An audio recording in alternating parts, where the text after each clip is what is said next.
All right. What's going on? This better be important. I was playing Stardew Valley. I was on a run. Mining, farming, girl who really likes rocks for some reason. What are we talking about? Wrestling. God damn it. Oh, wait. We're not just talking about wrestling. We're talking about NXT. Well, then we got to do that. It is Saturday, March the 26th, 2016.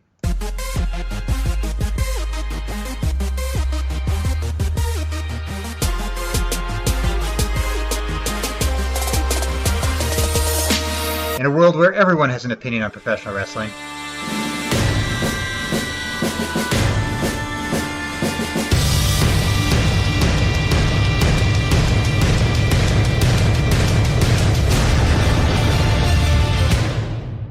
so do I. I'm a man with a plan. This is the Wrestling News Experience.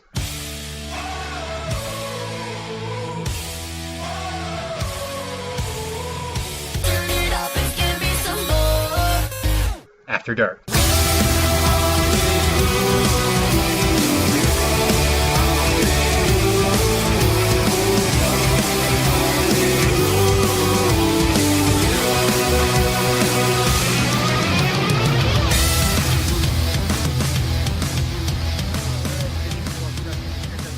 Stephen Randle.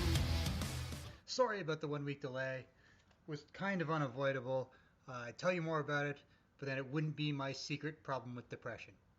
What are we doing? Good evening to everyone who happens to listen live. Of course, we have the chat on Spreaker.com. It is the chat bubble on your player. You can talk. I'll see it. Eventually, there's some sort of delay. I don't understand entirely. Of course, there's also the TW After Dark Facebook group, which is written exactly how it sounds. And you can follow me on Twitter at Dave the Camel, where I occasionally post stuff. I usually just live tweet raw, and isn't that enough? What else do we have? We have my day job at Goliath.com that I work at Monday through Friday. It's a men's entertainment website. I do most of the wrestling work. Actually, I do all the wrestling work, although I have not gotten them to actually make my title Senior Wrestling Editor. So that'll happen one day, probably. Don't want to pigeonhole myself. Am I really high on sugary stuff? Probably. It's Easter weekend, if you happen to be into that sort of thing. And I am running on adrenaline from the fact that I'm visiting family all weekend. Yeah! What were we talking about? Stardew Valley. No, we're talking about wrestling. We're going to talk about wrestling. We're going to talk about, we're 6 days away from NXT Takeover Dallas, the actual card that everybody can't wait to see. I know it sounds like a joke, but if you look at the NXT card, you look at the WrestleMania card, which one do you really want to see? Because you know what, the WrestleMania card is not as bad as we'd feared, but we'll get to that one next week. This week we're going to talk about NXT TakeOver Dallas. We're going to talk about all the matches that are going to happen there and how almost all of them are going to be awesome. It was finalized as of this last taping. I assume next week's show will be... No, next week's show does have matches on it. Right. There's one more show. It's all been taped, but nothing of consequence happens next Wednesday, so we know what the card will be. We're going to run down the card. We're going to talk about everything that's so exciting on that card, and then we're going to swing it back a little bit. We're going to talk about some Lucha Underground if we get time. Maybe we'll get to Raw, because you know what? On my list of priorities right now, that's where it sits. And we'll talk a little bit. I did read an article earlier this week about the rumored brand splits and why it's a good and a bad idea. And I got so much response both on Goliath and on the Facebook group for this podcast. I thought we should talk about a potential brand split, which isn't going to happen, but it's good discussion. So we're going to lead things off with NXT Takeover Dallas. A good chance to be the largest takeover event so far. It's not in Texas Stadium, but it will be similar to Brooklyn. I'm not sure how big the arena is in Dallas, but it's another huge event. We've got a bunch of matches on the card. Let's start with the least important match, and we'll go all the way up to the main event. Least important match, of course, is just made this Wednesday. Is the Drifter Elias Sampson versus Apollo Crews in the case of two guys who are kind of just circling around. And I know we've talked Apollo Crews to death, so we know what we think about Apollo Crews. He's got all the talent in the world, and one day he may be a big deal. He should be a big deal, but nothing's guaranteed. The other guy in this match we're going to talk about, I gotta take a breath at some point. The other guy we're going to talk about is the Drifter, Elias Sampson, who is pretty much failing in it. And you know what? It's pretty much at this point we're at a full failure. He's a failure as a character. He's a failure as a wrestler. He's failing to be interesting at all. Part of the problem is you look at that gimmick, and from the moment that they half debuted it at Brooklyn and then seriously debuted it on NXT, that's one of those gimmicks that I'm looked like, and I'm seriously thinking you can see a gimmick that is going to fail, and that may not even succeed on the NXT roster. It definitely will not succeed on the WWE roster because the problem is what is the gimmick of the Drifter Elias Sampson? He's a guy. It's the dynamic dude problem, right? He's got a guitar that he never plays. He never uses it for anything. It's just a guitar. Can he use it? What's his character? We get that Corey Graves has to talk about how he acts like a hobo at every arena, but how does that come into play in the ring, in his character? There's nothing there. He's just a guy who carries a guitar around and dresses like a hobo. And there's lots of wrestlers who dress like hobos, so that's not particularly anything interesting. As a wrestler, he's average. He's not terrible, but there's nothing absolutely memorable about him. And when you're being put in nothing but enhancement talent matches, when you can't have a good match with Johnny Gargano, you're months and months away from being worth anything at this point. And I'm not saying that as the wrestler he can't improve. I'm saying that the gimmick is dead in the water. If the main roster can't understand Tyler Breeze, which came up at the same time as, even as it was bad, the sequel to Zoolander came out about the same time as Tyler Breeze did. If they can't make that work, the Drifter has no chance.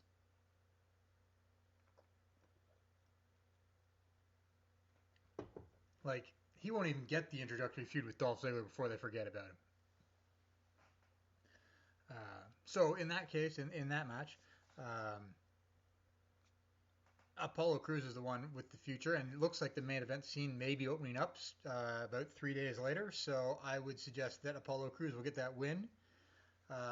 He and Baron Corbin can start fighting over who gets to fight for the NXT title. But that's how I see that one going, and that's the short, least important match. We'll get that out of the way. Next is not a matter of importance, but we'll go with foregone conclusion, and that would be the tag title match between American Alpha, the challengers, and the Revival, Dash and Dawson, who are the champions. And the only reason they're still the champions is so that they can lose to American Alpha, and also because Enzo and Cass had better be on the main roster by next Monday. That's not a threat. That is if you didn't put the titles on Enzo and Cass in NXT 3 separate times, they need to be headed to the main roster because there's absolutely no reason for them to still stay in NXT. That said, this is the easiest match in the world to call. There is no way that American Alpha does not win these tag titles because they are okay, there is one way, and it's the 1% thing, is if they're actually headed to the main roster, which isn't happening yet, because they're just too good. They have the crowd in their hands. They have all the skills. It's just incredible to watch Chad Gable wrestle. The only thing he's got going against him, and it is a big deal, is that he is pretty short. But when you can do things like Chaos Theory where you deadlifted a guy, I'm not sure what's left to teach him. He is learning at a level where he's legitimately the next Kurt Angle.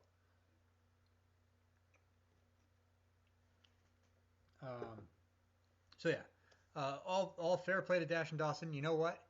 I think I figured out what bugs me the most about Dash and Dawson, and it's not. I like the gimmick. They're good wrestlers. The problem is, if you split them up, you'd still recognize Scott Dawson. He's got a pretty recognizable look. He'd be okay. But Dash Wilder is just a guy. He's literally just a guy. If you put him in Blake and Murphy, you wouldn't be able to tell the three of them apart because they're just guys.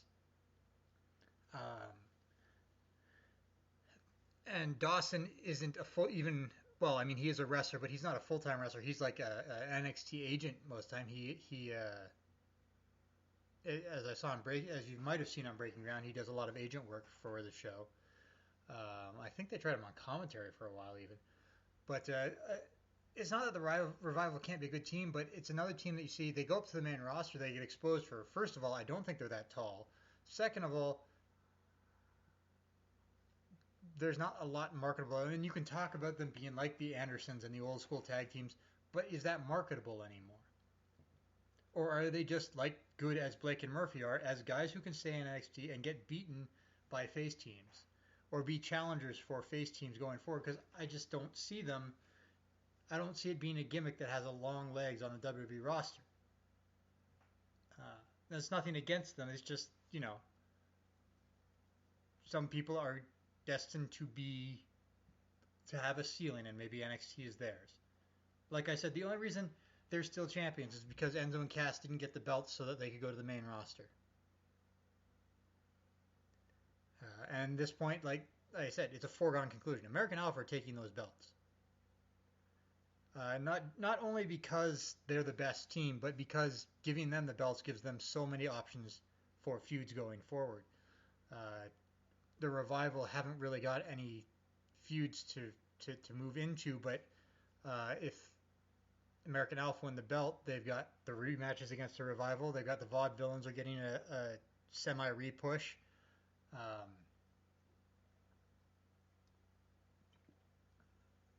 And that at least gives you time to make some more tag teams. I'm not sure which Japanese organization they're from, but the Mighty Don't Kneel, who just officially signed this week, they'll be around. And assuming that they don't end up on the main roster, I mean, those guys from Bullet Club are due any day now. But they're totally going to end up on the main roster. So yeah, there's that match, and like I said, it's not an important match. It's a tag title match, but we know who's going to win that match. And the good thing that you can say about the rest of the card is I'm still not entirely sure who's going to win all these matches.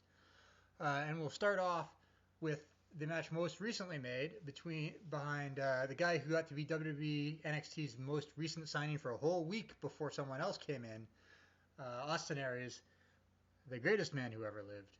He is facing Baron Corbin, the guy who hates everybody from the Indies, and you know what? That's a great gimmick.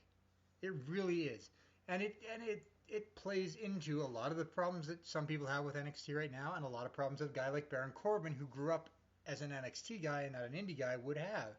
Is that he's seeing all these guys come get the big treatment, get signed, cut in, and get title shots ahead of him.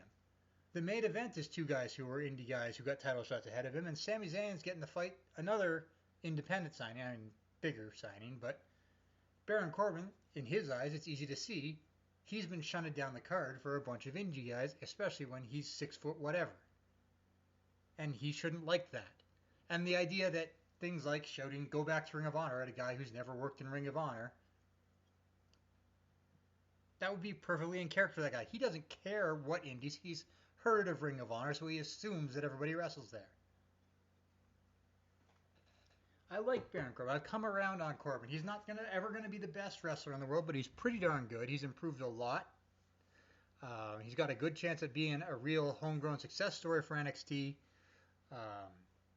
There's a good chance that he'll become a champion, at least in NXT very soon. And he's probably going to have a pretty good match with Austin Aries, who, despite being 3 feet shorter than him, is legitimately a really good wrestler. It's as I said, this is one of those matches. I don't know who's going to win. I like Aries. I can't speak to him as a person. I've heard stories, but I like Aries as a wrestler. He's one of the reasons that one of the times I gave TNA another chance was during his initial push when he came in and created Option C for the X Division title and got to hand it in to wrestle to become TNA World Champion. He impressed me, and that's why I kept watching for a while until it died under the Aces and Eights.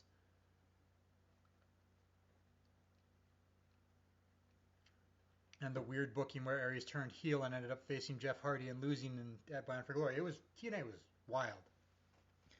I think that was the last time I gave them a chance.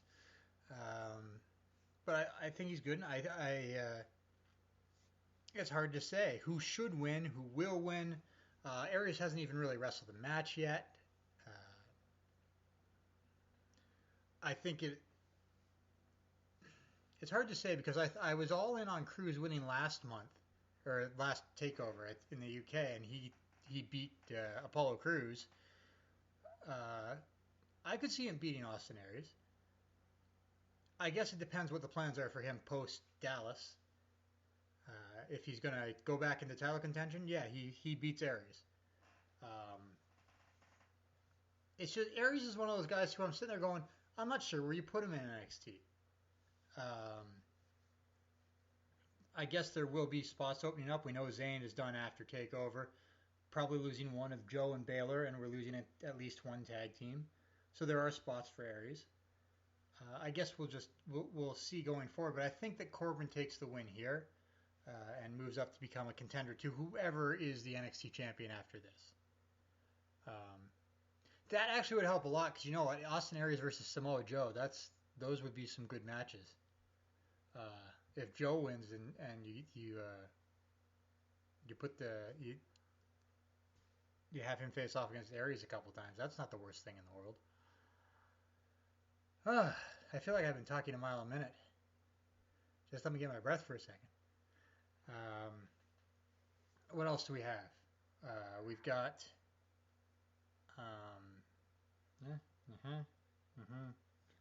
It's only a 2-hour show. It's going to be more than 2 hours at this point, right? Because we've got those 3 matches, and then we've got. Let's go this one. Let's go Sami Zayn versus Shinsuke Nakamura. Clearly, we're expecting an excellent match. It doesn't matter that there's absolutely no build. This is literally just a showcase for Nakamura and a goodbye for Sami Zayn. I do see, because Sami's got double duty anyway, it's possible that they don't let it all hang out. But in the end, I think that Sami loses. I also think that Shinsuke Nakamura is not spending. He may not spend longer than that match in NXT. Much like AJ Styles, I'm fairly certain he's being paid enough that they are only keeping him down there. Like, he may stay another month or so, I don't know. But I think it was more of a conditioning and a physical thing, and then they're going to put him on for one show, and if the crowd goes nuts, he'll be on Raw within like 2 weeks. Because you're not paying him whatever money it took to get him out of New Japan to stick him in NXT. He's obviously younger than AJ Styles, who got to go straight to the top, but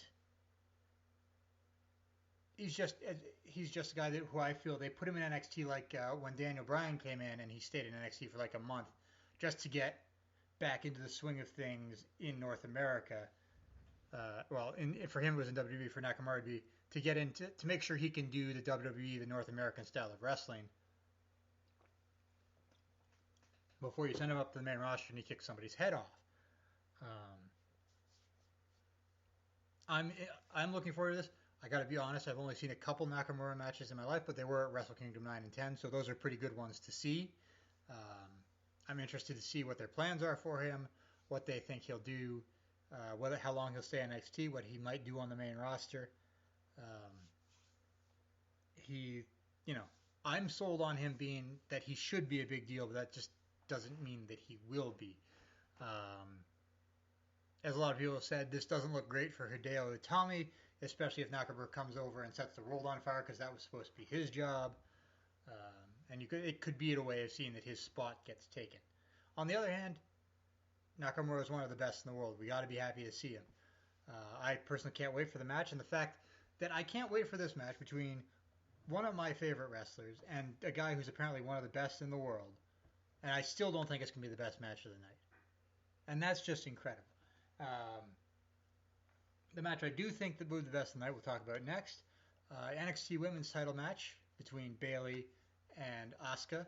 And I know, there's fandom seeping through in this all the way. But honestly, if Bayley can get the kind of match that she got out of Nia Jax at the UK, which basically proved that Bayley is one of the best face wrestlers on the planet, and isn't it interesting how many things for NXT you can say one of the best in the world for? But I think it's a perfect match. It's a match that they felt I'm gonna guess they felt they had to do one time before Bayley goes up to the main roster because Bayley has to go to the main roster. I mean, she's earned it. She deserves it. And I know she loves being the standard bearer of NXT, but she deserves the bigger stage. She deserves to be up with the horsewomen so they can finally actually refer them as 4 horsewomen and stop dodging the fact that there's only 3 of them up there. And she deserves for her act to be on that big stage and to sell all the merchandise to all the kids. And, you know, it's one of those things I just can't wait to see. I think having Asuka take the belt from her is the right idea. I think she's one of those. Because Asuka came in right away and was believable as somebody who could stand up to a Nia Jax, who won't put up with an Eva Marie screwing around with her. It makes for believable matches down the road. And I think she'd be a good cornerstone of the women's division going forward while Bayley gets to go up. I mean, it will suck. We're making it sound like I've got Sammy losing, I've got Bayley losing. We'll talk about the main event. I may have Austin Aries losing. It sounds like it's a big heel go overnight, and it kind of is. But in a way, like Sami Zayn is going to lose because he's going away from NXT. It's a graduation day, right? They're losing to hand the reins over to other people, which is, you know, not so much with the Shinsuke Nakamura because he's going to be up soon. But that's my thing. Is NXT is a graduation, less of a you lose because you're going on to better things. And it is the old school of wrestling. You lose, you put over the new guy on your way out. It's what you do. And it's been not a tradition in NXT, but it is a thing that happens quite often with an NXT graduate. He or she will lose matches either before they go to the main roster or after they go to the main roster. I know Charlotte had a bunch of losses before she ended up on Raw. Sasha Banks did 2 huge jobs to Bayley on the way out. Kevin Owens lost the title in Japan to Baylor and then lost again at Brooklyn. That's why I think Sami Zayn put over Joe and now is probably going to put over Nakamura. And it's not like they're going to hurt them because the NXT roster or the NXT shows are still a fraction of the WWE audience. And I know people hate to hear this, and I hate to say it. I know they sell out arenas, and there's people who love NXT, but there's only 1.2 million people subscribe to the WWE Network. 3.3 million people minimum watch Raw every week. Even if everybody with a network subscription watched NXT, that's still only a third of Raw's audience. And it sucks, but it's true. It might, you know, I'm not sure where NXT airs internationally, so it may fudge it a little bit, but there's still only a fraction of WWE's whole audience.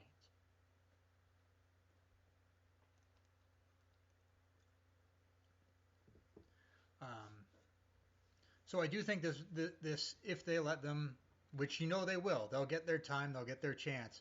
Assuming Asuka doesn't accidentally knock Bayley unconscious, should be an incredible match that I can't wait to see. And that leads us to our main event, which I believe will be the final match of the evening. I don't believe that they're, as much as, you know, the women deserve it, and they do, I do believe Joe Baylor too is just as deserving of a main event. And I believe that's going to be the final match of the show. I think it'll be really good. I think we saw Baylor bring out a new side. If you saw his match this week against Rich Swann, who I instantly love, even though I didn't understand what the All Night Long chants were about. I do know now. But if we see a more confident Baylor or more varied Baylor, I think it's so close to call because whoever loses is almost certainly debuting on Raw eventually or soon. They will not be on the next set of NXT tapings, or they may be, but only in a limited role. Whoever wins the title at Dallas is sticking around for at least a little bit, and whoever doesn't is going to the main roster. And I could literally flip a coin at this point because I don't know what their thought processes are. I assume it's Baylor. I assume we're getting Baylor Club or whatever they're going to call it on the main roster. I bet it will even be part of Shane McMahon's ultimate plan to somehow beat The Undertaker at WrestleMania or something involving that. But I see Baylor losing and Joe becoming champion.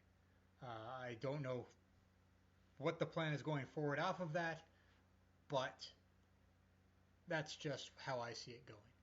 I would assume, I'm probably wrong, will there be another takeover before SummerSlam? I don't know. April, May, June, July. There's 4 months. They could have one in between. It's possible that they won't. I know they kind of wanted to do them every other month, but then they already threw that away when they did this one because the last one was in December. So it'll be nearly 4 months. I don't know. There may be one in between. And it'll be like a minor one at Full Sail as opposed to the SummerSlam one, which will be at wherever SummerSlam is next year. I don't know. I'm going to guess and say Los Angeles, but that's probably wrong. I don't know. It was Los Angeles for a while. So that is the main takeover card. And like I said, that's on Friday. That will be at 10 o'clock Eastern Time, which is something I'd forgotten about. Maybe you have too. Back in January, they announced that it's going to be an hour later because it's at the same site as Access, which means it's going to start at 9 p.m. local time, which is in Texas, so Eastern Time, 10 p.m. That's late. Fortunately, it's a Friday night because it should be well after midnight Eastern before that finishes. Well worth it, obviously, but it's a good thing it's on a Friday night. I'm not saying it will end up being an overall better or memorable card than WrestleMania. I'm saying, looking at it on paper, if you look at those matches, which would you rather watch?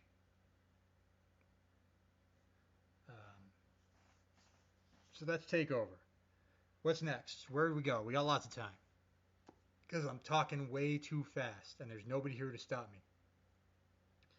Next, we can talk about Lucha Underground. I know not a lot of people are watching Lucha Underground, and that's a pity because it's hard to get to, and I know that. It is on iTunes now. Apparently there were rumors it could get on Netflix that got turned down. Anyway, there are ways to see it. I know they're not for everybody, but I've been watching Lucha Underground, and this week was Aztec Warfare, which is like the Royal Rumble, but only 20 guys, and the only way to eliminate someone is pin or submission. It's a little weird bit of a match. It's very fast moving. I enjoyed what it is. As with the first season, it seems like Aztec Warfare is the turning point where the first weeks of the show, this was just setting up for this point, and now things are getting real. In case you did not see, there are 20 guys, including Rey Mysterio making his Lucha Underground in-ring debut, El Dragon Azteca Jr. making his in-ring debut, and Matanza, the brother of Dario Cueto, making his debut as a surprise 21st entrant who won the Lucha Underground title and destroyed pretty much everyone in his path, looking incredibly impressive while doing so. I'm not sure who's under the mask. It doesn't really matter. So there's a new evil, or the old evil is back in Lucha Underground. And I've just, I'm having a blast watching the show. And Aztec Warfare, since it's so similar to a Royal Rumble, I can't help but like it. It's hard to describe what's so good about Lucha Underground, and I think it's just the storytelling. It really is. The wrestling's not always very good, although they hide it very well with camera angles and effective cutting. The wrestling's not always very good, and I can tell. Often there's other times where it's very good, and you can also tell. But they do benefit from being a very pre-taped product, a very well edited product, and an excellently written creative product. And it's a product that would never work as a WWE thing. It would be too much of a shift in the demographic. It'd be too much of a shift in what's become accepted as WWE product over the last 30 years.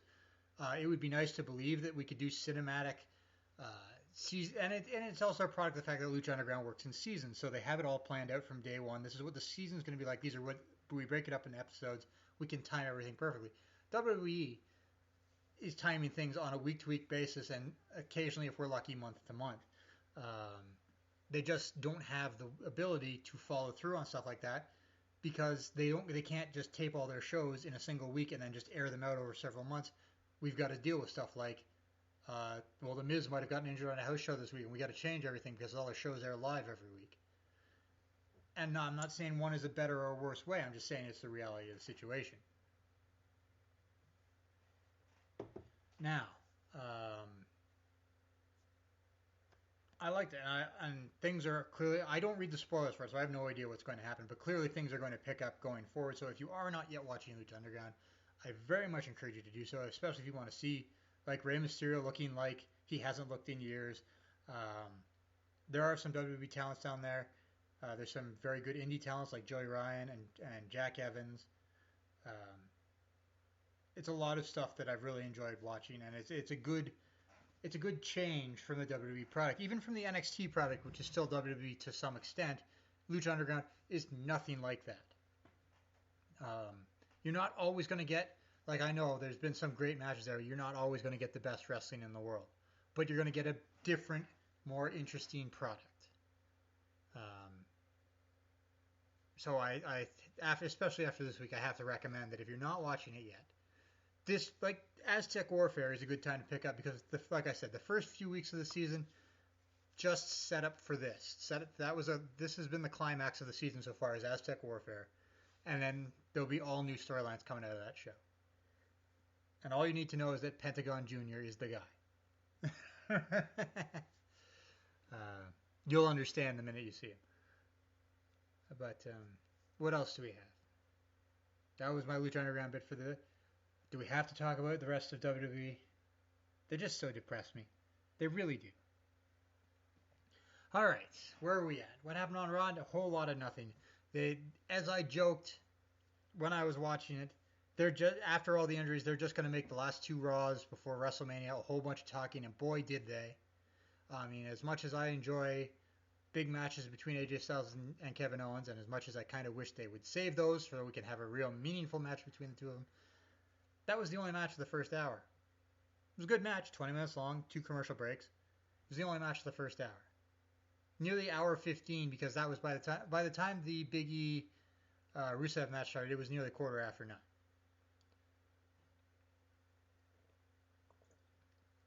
Not the best way to start the show, and it shows in the fact that people just start tuning out, and then the show kind of limps to a finish, and we've got stuff like Undertaker threatening that this will be Undertaker's last Mania if he loses, despite the fact that if Undertaker loses, Vince won't be able to carry out that threat. But more realistic, I guess that's what we have to talk about. Vince threatened that it would be Undertaker's last Mania, and I already had people say, well, maybe he just won't work Mania. I'm like, no. This is the thing where if Undertaker loses, he retires. Let's get that out of the way. There is no room for interpretation here. If the Undertaker loses the match at WrestleMania, Vince is implying that is the Undertaker's last match. Of course, it probably won't be unless there's a medical test we don't know about, which is entirely possible. My problem is that if it is Undertaker's last match, going out by losing to Shane McMahon isn't exactly the best way to do it, unless it's in service of a larger angle and puts over somebody like a debuting Bullet Club, which is still possible. I maintain, and other people have argued, I maintain this will be the main event because it's for control of Raw and through that WWE. And you have to make that the last match. Otherwise, if the control has already been decided, what's the point of having all the other matches? Like, the authority will be gone if Shane wins. So how does Triple H get to hold on to his title and wrestle a title match later that evening? It's not going to be the best match to main event WrestleMania, but at the same time, it's not going to be Roman Reigns getting booed by 50,000 people as it ends WrestleMania. And by the way, they did an interview in the last couple of days that made the rounds about Roman Reigns saying, there's a whole bunch of reasons why people don't like me. There's no one reason. I don't know. I just show up and I do my job and I'm healthy and that's good enough. I'm like, that's great. I'm glad that the guy cares so much that he thinks success at a job is just the fact that he shows up every day on time and he does his job. That's okay for someone like me whose job is to show up and write every day and provide some content every day, and I don't have the entire back of the company writing on me. Um, it just it seemed like one of those interviews that John Cena gives where he talks about how you don't have to love me, you don't have to hate me, and there's people who don't like me and that's okay, and there's people who do like me and that's great.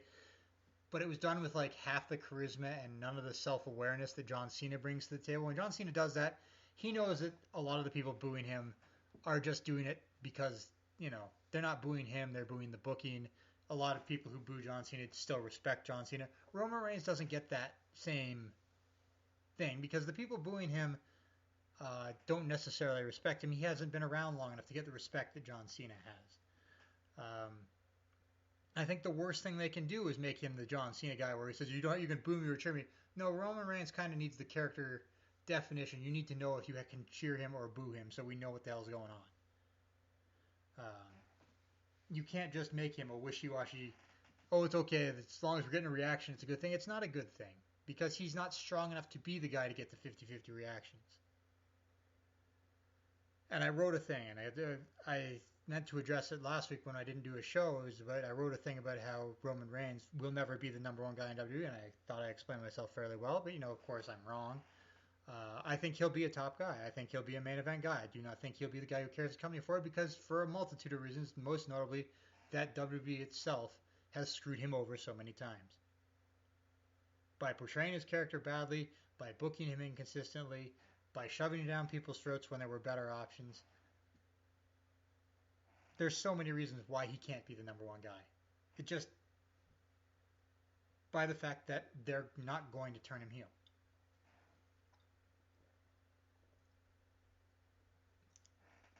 Because they're just not going to.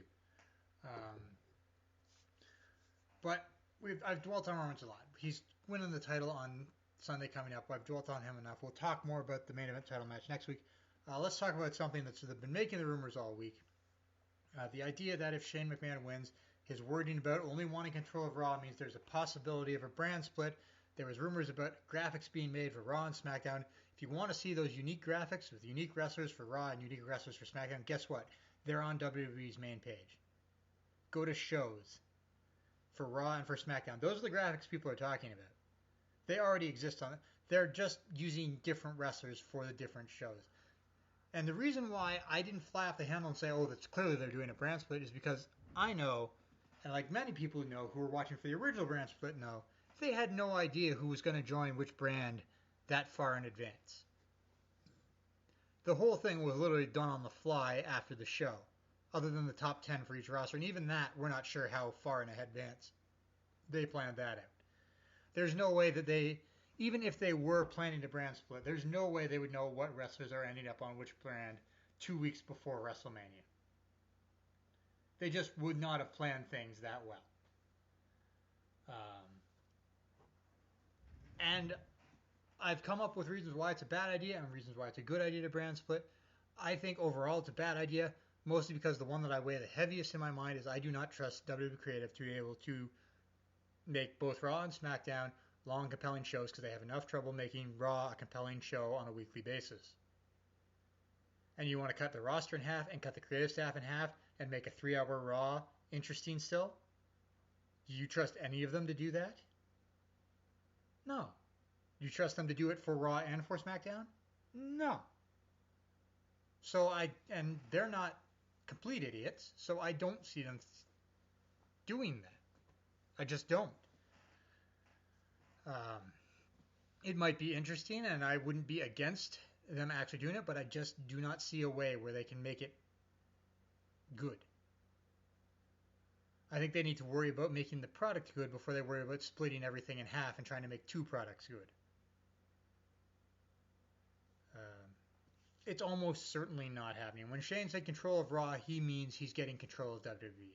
That means he will run Raw and SmackDown. The authority will be off TV for a while, and that's why I think it's what's going to happen. But we will discuss WrestleMania more on the next podcast, which will take place the day before WrestleMania, just so we make sure we have all our bases covered. But I thought, there's good reasons to have it. One less day a week to work for guys. More guys who can get on TV. chances to make the secondary titles mean more things if they're on separate brands. There's lots of good reasons to do it. There's lots of good reasons not to do it, which is, the basis for argument. So why would I be upset by that? I just want to double check and see if there's any particularly excellent news that I need to think about. Oh, we could talk about Batman versus Superman, but I didn't see it, and I'm not going to because I hate Superman. I wouldn't care if this movie was the best movie on the planet, which it clearly is not.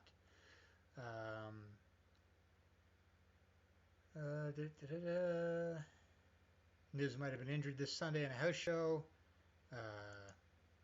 which, that stands to reason because everybody gets injured. Jonathan Coachman might be on Raw this week. That is not a big deal to me. And that's really all the important news. We've covered most of it. Most of the stuff we wanted to talk about was NXT, and we did that. We covered it in extent. I'm excited. We'll talk more about it. Like I keep saying, we'll talk more about it next week. But for WrestleMania weekend in general, we went into last year's WrestleMania thinking it was going to be the worst one of all time because they'd bungled the build so badly that there was no way it was going to be good. And it turned out to be a pretty good WrestleMania. It wasn't perfect, but it was pretty good. And so at least this year, even with half the roster injured, we have at least a little more optimism that this show is not going to entirely suck. And I don't know if that's good or bad at this point, but it's something. So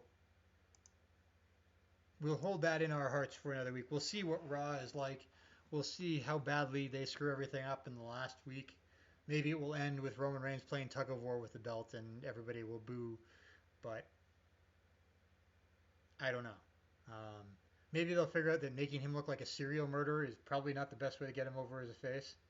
Maybe they don't want him over as a face anymore. I don't know. I don't know anymore.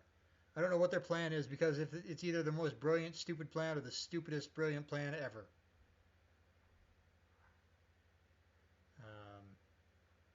So what else we have to talk about? Games. I've been playing some of the Division on PlayStation 4. If you want to play the Division with me, it's Dave the Camel 411. I play occasionally when I can.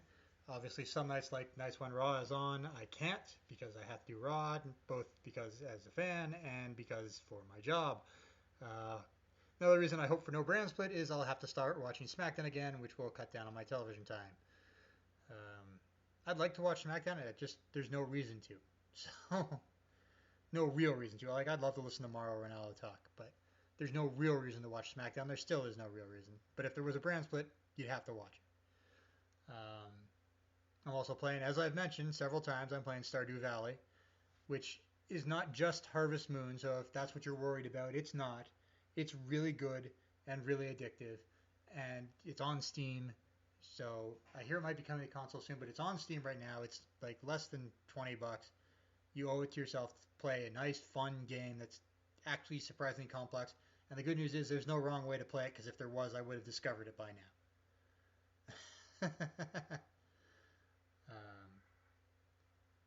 What else do we have? Is that it? Is that all I've had time to play? I'm playing some Mass Effect 3, but I really don't have time to do that with my other games. I think we're good. I think we're good for another week. Of course, this podcast is available on Spreaker.com, on forumania.com, on iTunes and Stitcher. That's everything. It's part of the W2M network of podcasts, which also includes stuff like Wrestling to the Max, Gaming to the Max, and a couple other podcasts I don't know the name of. You can find them on Facebook at Wrestling 2 with the number 2, Wrestling to the Max. Good guys, they make sure I get a little more exposure. Of course, as I said, my day job is for Goliath.com, a men's entertainment website. We do video games, movies, TV, and of course professional wrestling, which is largely my milieu. Idiom, that's the word. Other than that, I'm trying to think if I have anything else to promote.